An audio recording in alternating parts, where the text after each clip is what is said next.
You guys just like you keep coming around. I just keep hearing about you guys. And I might need to tell Ryan to cut that up a little bit and just put it in my audio for my phone. First of all, I love the game. I had a passion to play the game, not only football, but I love the game of golf. And what it lends to a person and the friendships you develop on the golf course. It's been a pleasure being on the drop. I wish you guys all the best down the road. As someone like you have that golf itch like a lot of us do. I keep track of you, and you are moving. You are on the move. So listen, I'm a big New Jersey golf guy. You're very kind, Mike, and you too, Ryan. It's a pleasure to be on just a couple of Jersey boys here talking about something we love. All the best. I really enjoyed it. This is a Drop Podcast where we talk golfing. In the Garden State, I'm Mike Poro, and this is Ryan Coulott. What's up, Drop Pod people? Welcome back to Interview Thursday. We have a real treat for you. He is the Adam Schefter of golf, as Mike has dubbed him. We have Dan Rapaport this week. Dan is doing huge things over at Pro Shop with Skratch and his own channel, Dan on Golf. It's incredible what he's doing. But Mike and I are fortunate enough to grab a half an hour with Dan in between all the different golf things that he's doing, between golf, being at tournaments, getting ready to what's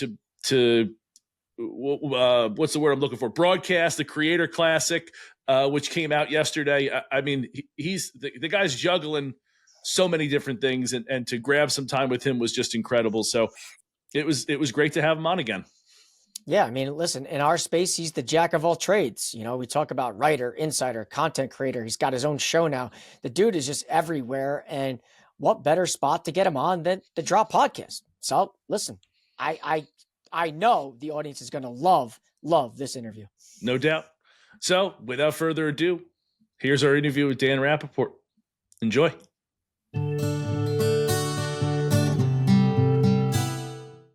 All right, folks. Today we've got a guy who's done it all in golf media. Writer, insider, content creator, and now the face of his own show.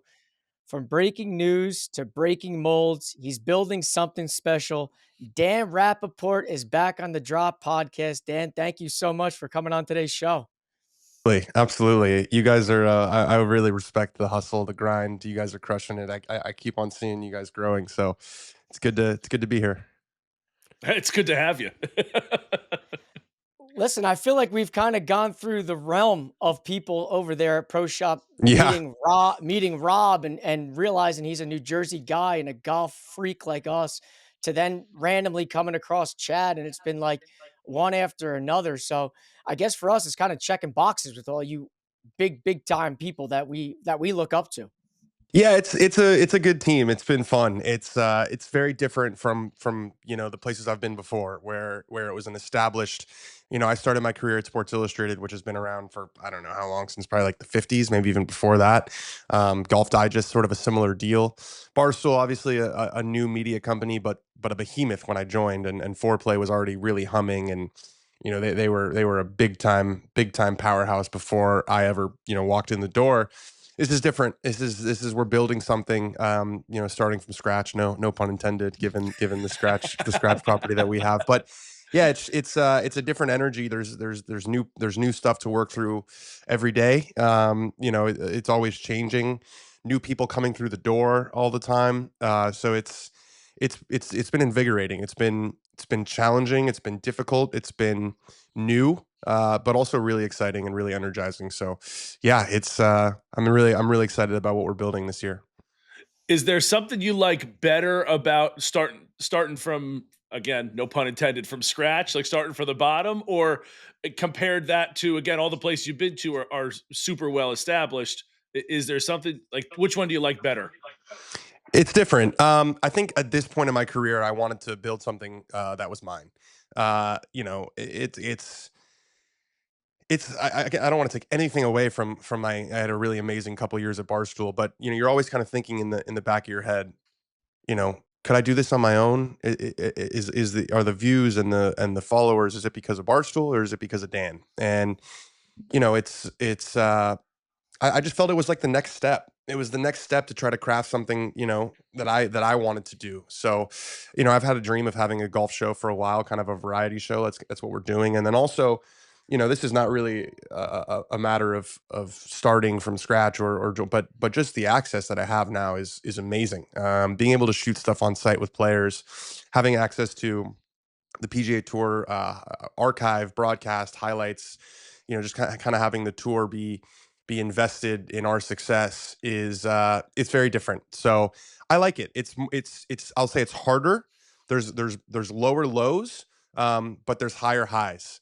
When something succeeds, it's an incredible feeling. When something fails, it's you start to wonder if everything's coming crashing down. So it's a bit of an emotional roller coaster, and I'm trying to stay level headed throughout.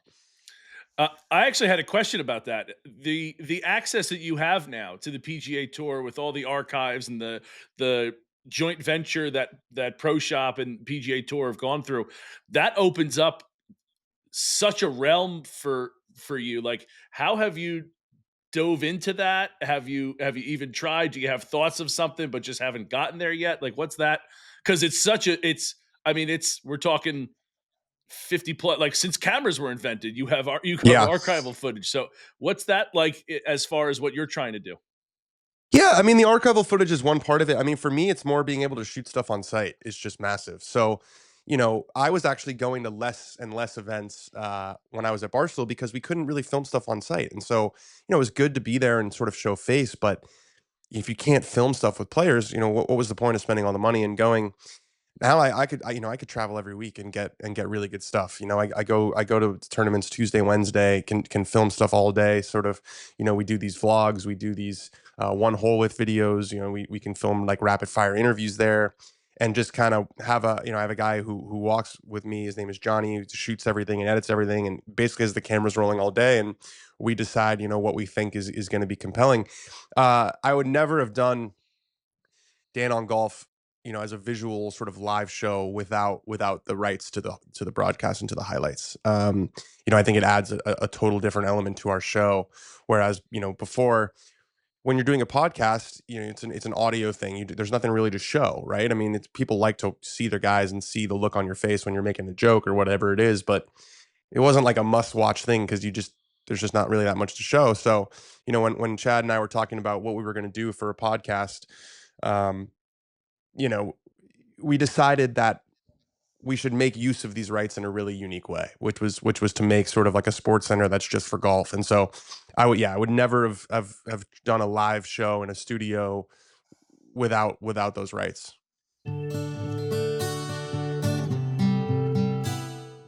This episode is sponsored by Gimme Cocktails. Hey golfers, just because golf season is over in New Jersey doesn't mean you can't enjoy a taste of the course. Meet Gimme Cocktails, your favorite drink for any season. Gimme Cocktails is a family-owned business proudly based right here in Monmouth County, New Jersey. They've perfected the blend of premium vodka with either pineapple or lemonade iced tea, enhanced with a touch of effervescence. It's all natural, 7% alcohol, gluten-free, and the ultimate refresher whether you're winding down after a long day or gearing up for your next adventure. Find Gimme Cocktails at any Total Wine location, ShopRite in Middletown, Circus Liquors in Red Bank, and Huddy's in Colts Neck. Whether you're celebrating a win, unwinding after a busy day, or dreaming of next year's tee times, Gimme Cocktails is the perfect drink companion. And don't forget, drink local. When you sip Gimme Cocktails, you're supporting a New Jersey owned company dedicated to quality and community. Follow them on Instagram at gimme_cocktails or visit gimmecocktails.com to learn more. Cheers to drinking local. Gimme Cocktails. Pick it up.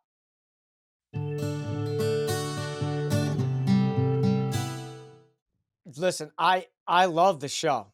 I love the show. I am one of those nerds that literally watch it, and I think I have in my notes it's Sports Center like because you Yeah. have all the different things on the right hand side, and I'm like, I love it because I feel like for the golf sicko that's in me, like hearing those things that interest me is incredible, and I think that show Dan on Golf just has a different vibe from a lot of other things that I've kind of followed from a distance that you do.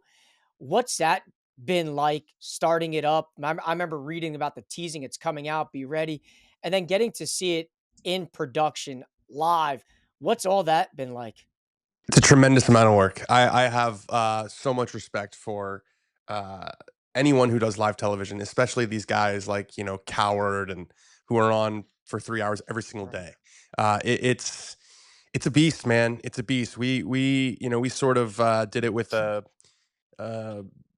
bare bones crew. We had like 6 people, I think, working on the first episode, which, sounds like a lot. But if you look at, just I was looking at the list of, I'm doing the broadcast for the Creator Classic. There's like 120 people from PGA Tour Live who travel every week just to do a PGA Tour Live broadcast. It's remarkable.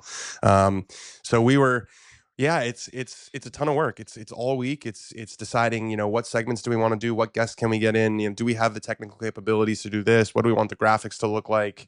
How long do we want to go? What's the right flow? How should we open the show? How should we close the show? Do we want to have someone else on set? Where should they be on set? What kind of cameras do we need for them to be on set? What's the best way to call the show? Do I want someone in my ear? Do I not want someone in my ear? There's just a million different decisions that need to get made. And yeah, it's been like everything else that I've done at Skratch and Pro Shop. It's been really difficult, but also really rewarding. And it's, we get most of our views on social clips, which is kind of what we expected. Like that's sort of the model for a modern digital show. We're having some sort of preliminary discussions about, some distribution platforms that would be pretty exciting. But just trying to build something, man. Just trying to talk about what I like to talk about, and hopefully there's a lot of people like you, Mike, out there who enjoy watching and listening. And just, I also really wanted to do it on Mondays. I remember Foreplay came out on Tuesdays, and I always thought, well, Monday's sort of the day where everyone's, it's fresh in their mind. What if we just went live on Mondays? And the one good thing is that it's kept me in Los Angeles on the weekends, so my wife is happy because we film in LA on Mondays. So like even for the the Masters and all the majors, I won't be staying all week because I have to be home. Like today, right after we get off this call, I've got a production call. I'm talking to the producers about the rundown of the show.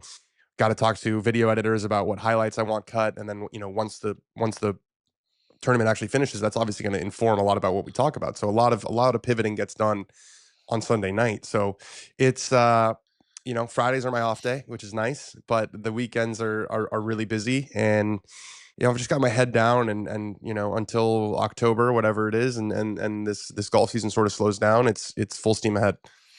So you're welcome to shout us out, wear some of our gear on that Monday show. Just so you know, we will certainly allow it. You don't need to sign anything. It's all good by us. You said the social clips are huge for you. It is a YouTube vehicle right now, correct? And that's where people can find it, just for those that are, because it is kind of new. Yeah, I mean the audio version lives on Skratch. On Skratch, on Spotify and Apple and wherever you get your podcasts. But if you want to watch the full show, yeah, it's on the Dan on Golf YouTube channel. Okay. And then you have your own Instagram page, correct? Yep, Dan on Golf on Dan Instagram. On Golf. Yeah. We're growing there. We post all of our clips there. So we're trying to create like a little bit of a universe, and we've got something. For the first time today, I'm doing a live watch along for the back nine of the Arnold Palmer Invitational. So we'll be live on the Skratch YouTube channel. We've built out a really cool graphics package. We got a leaderboard. We got you can follow a shot link, and I can pull up all these different stats. And we're gonna go live for the back nine. So we're just trying to come at people from a bunch of different angles, and it's a lot of me talking. There's a lot of talking. It's funny. It's like when I'm not doing this or not on air, I try to be as silent as I can, because talking, we do the last Dan on Golf episode went for 2 hours with no commercials, and I don't have I have a guy who's in there with me, Ben, but I wouldn't call him a co-host. It's me talking the whole time. Today's going to be me talking for 2.5 hours on my own. So it's a lot of talking. But as a guy that was always growing up, listen, I can't lie. I'm a huge fan. So I know that you're a big fan of Colin Cowherd, as am I. Huge. And I know, yeah, me too. So, and I know that I've listened to you, that you look up to him, and he's kind of like an idol to some aspects of things that you are doing. Was that part of the reason why you kind of said, I'm going to go from Barstool to Skratch or Pro Shop, however you want to phrase it, in terms of like, I'm now being able to be on my own. I can be a little more creative. It's a little more, I get to build something rather than joining something that's already been built. 100%. 100%. you know, again, I'm always very, very careful to say this. I had an amazing couple years, and I would never be so, you know, arrogant to think that they were just gonna give me what I wanted and give me my own show. And you know, they have an amazing business, and the numbers speak for themselves. I've seen it. It's a behemoth. But I didn't feel like I was going to get the opportunity to build something for myself. And you know, Chad approached me and said, you know, I think you can do more. I think, you know, you being on your own would be really, really good for you. You know, we had a conversation at um, Valhalla. So that would have been last year, PGA Championship in May. And he came up to me and said, you know, I think you can do more. I think there's more there. And it was a very interesting pitch. You know, usually when someone's trying to recruit you or whatever, you know, they're sort of telling you how great you are. And, you know, this is amazing. And Chad was sort of going the other way. It was sort of like negging a girl at a bar, you know what I mean? Where you're just like, you're not that hot. So you know, and I told him, you know, I'm under contract until September. We can talk again in September, but it just sort of stuck in my head. You know, why is he saying that? Is he right? Like, what could I do if I, you know, was sort of on my own? So I think it worked out for both parties. You know, they hired Beef, who their audience seems to love, and they're continuing to succeed in their lane. I'm just in a little bit of a different one now. Yeah, I didn't take any of that, like the breakup, so to speak, is like any bad blood, but you do have uh Beef fits well with what they're doing, and you're doing well with what you're doing. That makes total sense to, I would say, anyone that's involved or knows something about something there. Yeah, it's you know, they were always going to bring, you know, they're a huge brand. They're going to attract, you know, big personalities. So he seems to be fitting in very well. Yeah. Now, go ahead. I was going to get into the Creator Classic. That's where I want to go. I mean, we're recording before. This is going to come out after.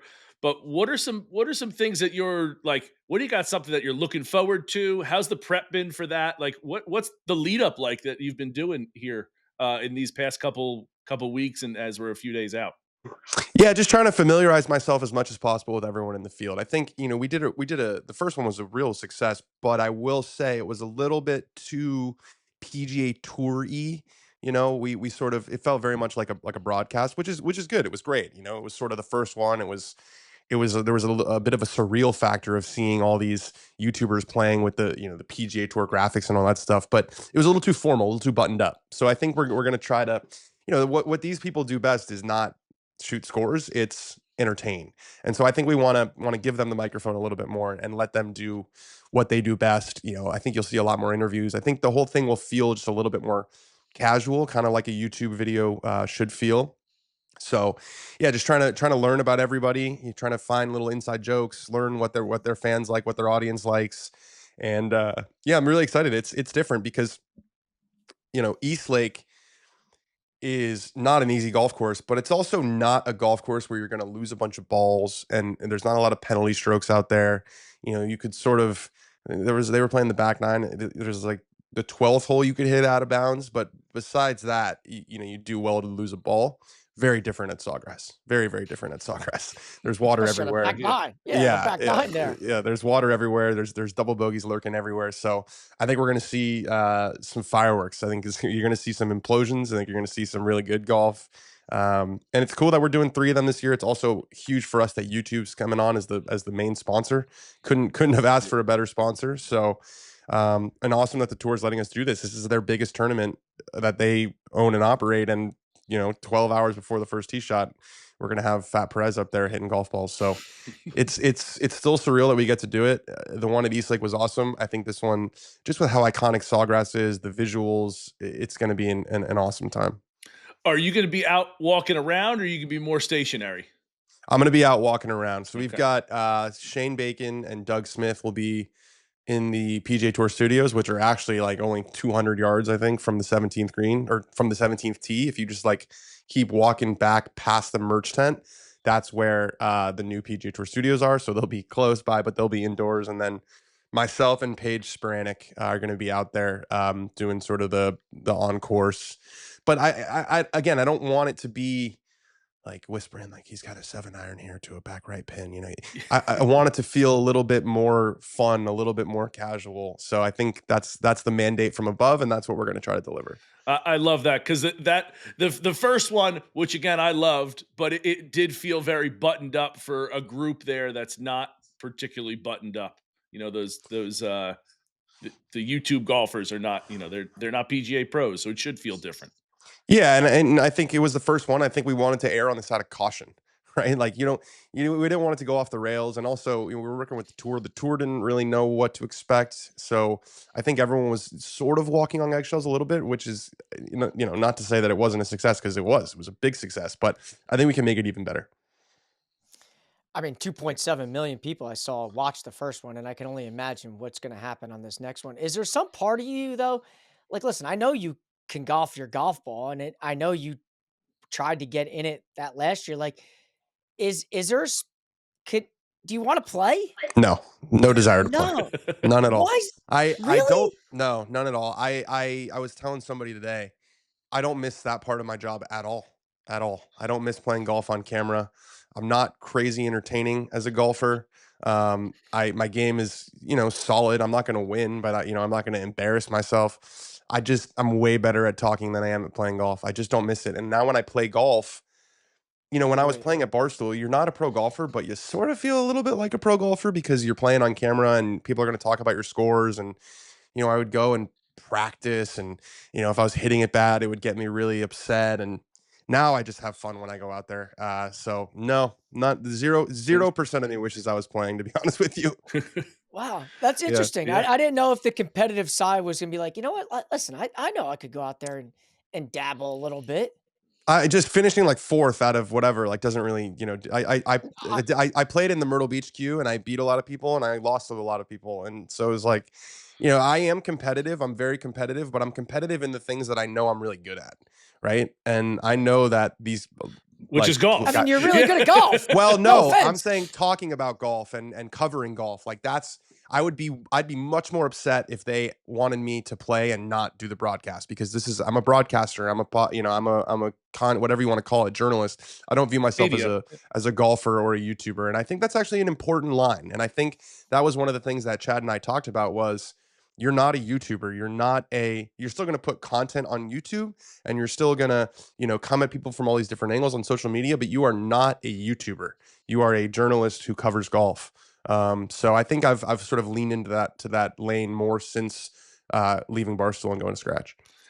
Is that something that's then, are you playing more golf now because you're playing less, way less, okay. way less, just because I'm traveling so much. I played on Friday.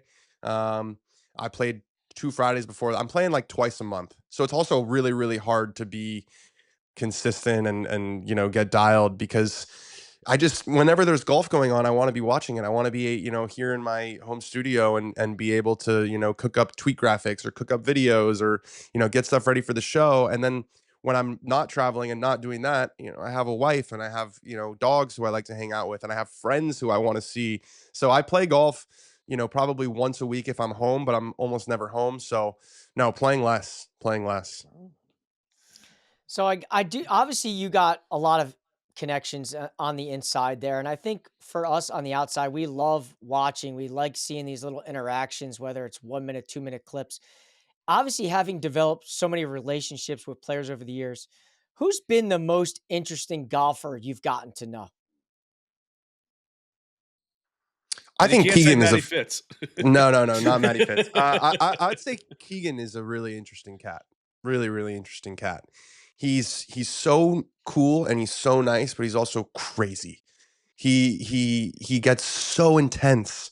And I did a caddy from 9 holes back when I was doing the caddy series for Barstool, and he was telling me how he's got some OCD, and how he doesn't like people being too close to him, but he loves the competition, and he loves the fire, and he's got this sort of underdog mentality, which is amazing, because he's been a top 50 player in the world for 10 years and has made $1 gazillion and has houses in Jupiter and in Maine, and but he still feels like that gritty kid from where is he from? Massachusetts, New Hampshire, Vermont, one of those places, New England. Yeah.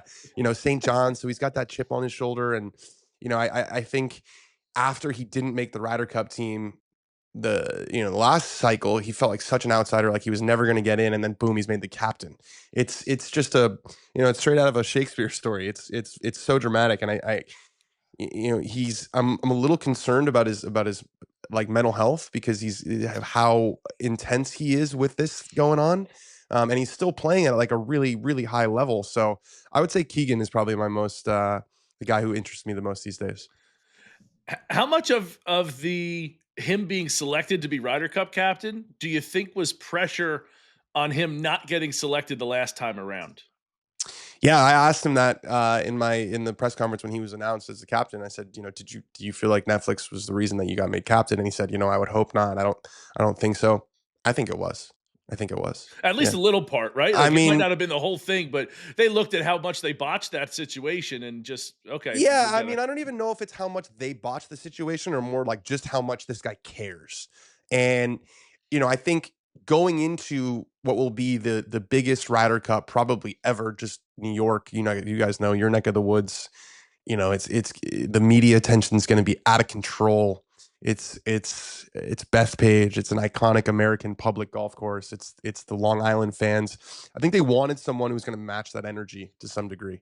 No disrespect to Zach Johnson or Jim Furyk or Steve Stricker, but they don't have the gas. They don't have the juice that Keegan has. And I think that the Netflix show season 2 really showed how deeply he cares about this. And I think they wanted someone who was going to attack it with that sort of ferocity, and that's what he's doing. We all can visualize him getting super excited about a putt made and giving his own fist pump from the gallery as something happens. He's going to get fired up at some point, and it's going to be, you can see that, but you can't see that from some of the other guys. Yeah, and I also think, Dan, that like once Tigers decided to step out, it was kind of like, all right, who's next in line? And I think there really isn't that next in line guy. Keegan does just make the most sense. Yeah, I think the guy who got passed over the most was Stuart Sink. He really wanted it. He had been sort of the assistant Yeah, but he captain. falls in the same line as Stricker, I agree. Furyk, and Zach. I agree. That's why they went with Keegan. But make no mistake, it's a departure from what they've been doing before. I mean, Keegan is, I think he's like number 14 in the world. So it's not even like, it's not like he's like a Matt Kuchar, right? Who's still playing, but is sort of in his mid 40s and is kind of falling. He won a really, really big tournament last fall. He won one of the playoff events. So it's different, but I totally agree. Phil is obviously not in the mix, right now. And with Tiger out, yeah, you're thinking who else deserves it, and who else is gonna, it's a big media thing too, right? Like the Ryder Cup in New York, you have so many interviews, so much coverage leading up to it, and Keegan's good at that stuff. So it does make sense, but it doesn't mean it's any less surprising. I mean, the first call he got about it was when they told him he was the captain. It wasn't like, if you're Stuart Sink, you're thinking, okay, I've done the assistant captaincies, I've done all this, I've been in all the meetings, the task force, all this stuff. Keegan just went straight to the top. Tough to get overlooked like that, though. Yeah, but listen, I think at the end of the day, if I'm a viewer, I don't want Stuart Sink. It's the same old. Give me something new. It's time to evolve a little bit. Give me that firecracker that we all know we love, who can golf, who can play, who's got connections to that area. I'm all about stepping outside the box. Listen, I really like the pick. I really like the pick. Yeah. So and it's a fascinating contrast with Luke Donald, who has experience. He did it the last time, and he's so level-headed. He's just very calm, sort of brings everyone's blood pressure down, very composed. And then you got just a firecracker in Keegan. So it's starting to creep up on us. It's still what, 5 months away or something, like 6 months away, but I remember when the 2025 Ryder Cup was like, a vision so far in the future, you just like couldn't even fathom when it was actually going to come, and it's getting very real now. Will you be out here for it? For the whole thing? Let me rephrase. Obviously, you'll be out here for a week before, a few days after, I'd imagine. Like, what do you? I don't know. We do our show on Mondays in LA, so I might fly back on Saturday, but I'll definitely be there. It depends. I'm trying to do some more broadcast stuff, so we'll see if I'm get on a broadcast or something for it, which would change things. But I'm not going to miss that week. I'll definitely be there as long as I can. Yeah, no, I misspoke. Well, and then obviously, Go ahead. When you get out here, we'll come up and we'll find a time to come up and play with you. Definitely. Sounds good. We call our boy up at Chris Gabriel. We had Quaker Ridge on. We talked to Chris a couple weeks ago about Quaker Ridge. So I mean, listen, I gave it that's up. your next. I gave it up. I'm not a member You anymore. did? Yeah, Oh, yeah. well, I'm sure you got some connections. Yeah, Mario's the head pro there. He told me he would sort me out if I come back. But yeah, no, amazing place. I've never in New York. You know, I played one time last year. It was because I like made a trip out of it. But you know, if it was somewhere that I go for work a lot, if it was in Florida or it was in Scottsdale or, you know, but it's in New York. I don't find myself coming to New York for work, and it's not cheap. I'll tell you that much. Favorite episode in season 3? The Bryson Rory episode, I think. Maybe selfishly so, because I was like kind of like, it was weird. It was like the putts, they were kind of like viewing it through my eyes. It was almost like I was vlogging. But also just you want to talk about like something out of Shakespeare. I mean, you got Rory who's got, you know, tons of scar tissue, and you think he's finally going to do it. And he's making putts on the front 9, and it feels like those breaks are finally going his way after so many close calls. And he's a really private guy.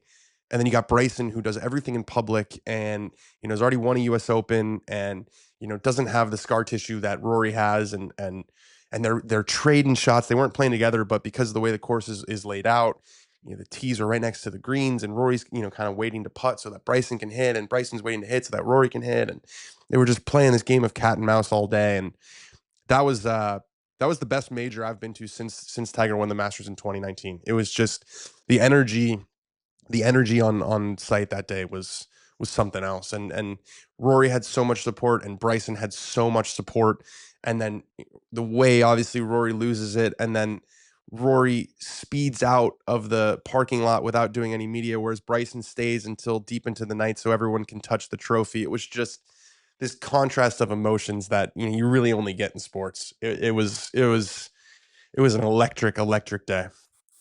I loved watching it. I thought they did such a good job on the broadcast of showing both golfers when they were waiting for one another. Like one was up there putting, the other's waiting to hit his shot because there's going to be a roar. So I thought they did such a good job with that coverage. And to your point, it was absolutely electric.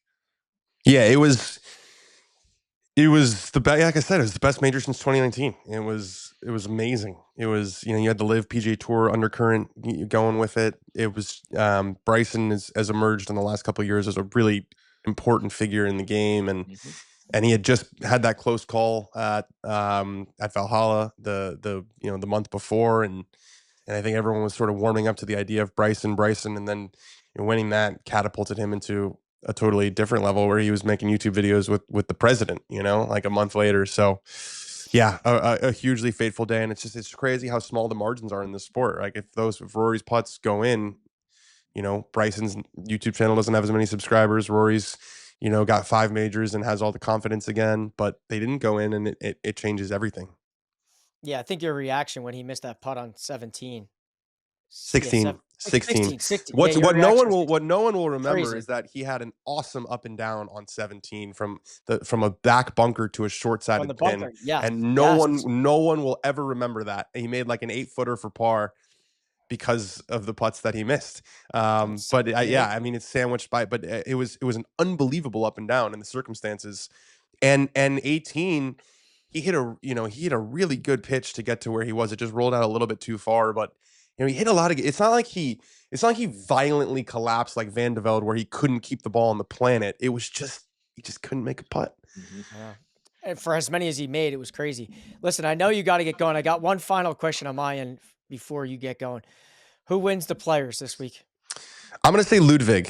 It's tough because, you know, it feels like the only guy who's like really there every week is Rory. Like even Scotty is off to kind of a slow start this year. I mean, he might shoot 7 under now and win the tournament, but you know, it's there's not many guys who are like especially Americans who are like playing their best golf and playing great. You know, Xander's out with an injury. Colin's been very consistent and obviously playing super well at Bay Hill, so he's someone definitely to keep an eye on. But I'm going to say Ludwig. I said it earlier this week. I'm going to stick with it. Just a ball striking machine. I think the course really suits him well. You got to be really tactical out there. I like how decisive he is. Having the experience, having already won the Genesis earlier this year, I think this is the year of Ludwig. So that's my pick. Solid pick. He's playing well, and there's no doubt there. Totally. I got my last one. Who do you like in the Creator Classic? Oh, that's a good one. I'm gonna say Wesley. Now- I'm gonna say Wesley. I know it's a cheap pick, but if you ask me who I would bet on, it's a golf course that I think, like I said, East Lake was sort of, you could get it around East Lake. You could sort of fake it. You can't fake it at Sawgrass. He's a PGA Tour player. It seems like a no-brainer to me. Yeah. There you go. Well, looking forward to seeing you out there, and best of luck. Keep doing great things. Again, Dan on Golf on YouTube, Instagram, anywhere else. Dan, you want to plug TikTok, anywhere? everywhere you want to find us, we're there. Good stuff, guys. Appreciate you jumping on with us. Thanks so much. Yeah, talk to you soon. Bye.